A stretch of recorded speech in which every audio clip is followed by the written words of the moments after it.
பரத் அவரோட நடிப்பில் ரிலீஸ் இருக்கிற காளிதாஸ் பார்ட் 2 படத்தோட என்னோட ஒப்பீனியன் எப்படி இருக்குன்றதா நம்ம இன்னைக்கான வீடியோல பார்க்க போறோம். வாங்க வீடியோக்குள்ள போலாம். ஒரு அபார்ட்மெண்ட்ல நியூ இயர் செலிப்ரேட் பண்ணிட்டு இருக்காங்க. அங்க இருக்கிற ஒரு கப்புளுடைய குழந்தை மிஸ் ஆயிடுச்சு. இதுக்கப்புறம் கதாநாயகனா இருக்கக்கூடிய பரத் அவர் போலீஸ் ஆபீசரா இருக்கிறாரு. அவரை இன்வெஸ்டிகேட் பண்றதுக்காக வராரு.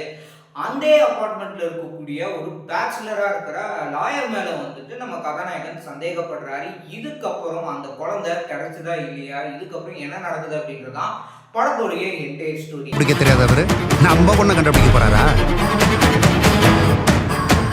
காளிதாஸ் பார்ட் 1 2019 வெளியாகி ஆடியன்ஸ் மத்தியில நல்ல ஒரு வரவேற்பு பெற்றதுனால படத்துடைய பார்ட் 2 இத்தனை வருஷம் கழிச்சு வெளியே இருக்குது.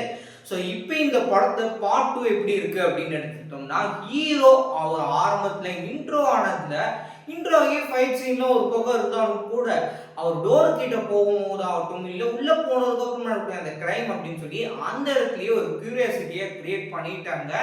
அடுத்து என்ன நடக்குது, என்ன மாதிரியான ஒரு கதையா இருக்க போகுது அப்படின்ற ஒரு எதிர்பார்ப்பை அந்த ஸ்டார்டிங்லேயே கொடுத்துருப்பாங்க. சரி, நான் பாத்துக்கிறேன். பயமா இருக்கு சார். நல்லவனா? அதுக்கடுத்து சங்கீதா அவங்களுடைய இன்ட்ரோடக்ஷனை பொறுத்த வரைக்கும் சொல்லாமலே அப்படின்ற அந்த ஒரு பாடல் மூலயமா அவ்வளோ அழகா அந்த ஒரு போர்ஷனை காமிச்சிருந்தாங்க. இதுக்கு அடுத்தடுத்து அந்த யார் அந்த குழந்தை எப்படி மிஸ் ஆயிருக்கும், இதுக்கு பின்னாடி யார் இருக்கா அப்படின்னு சொல்லிட்டு அடுத்தடுத்து ஒரு ட்விஸ்ட் அண்ட் டர்ன்ஸோட பயங்கரமா அந்த படம் போகுது. படத்துடைய செகண்ட் ஹாஃப்ல எதிர்பாராத ஒரு ட்விஸ்ட் பயங்கரமா கொண்டு போயிருந்தாங்க. சாம் சிஎஸ் அவருடைய பேக்ரவுண்ட் ஸ்கோர் இந்த படத்துடைய கதைக்கு என்ன தேவையோ அதுக்கு தகுந்த மாதிரி நல்ல ஒரு எலிவேட் பேக்ரவுண்ட் ஸ்கோர் மூலயமா சாம் சிஎஸ் நல்லாவே கொடுத்துருந்தாரு. மொத்தத்தில் அந்த படம் எப்படி இருக்கு அப்படின்னு எடுத்துட்டீங்கன்னா, படம் சூப்பரா இருக்கு. த்ரில்லர் ரசிகர்கள் எல்லாருக்கும் கண்டிப்பா பிடிக்கக்கூடிய ஒரு படம்.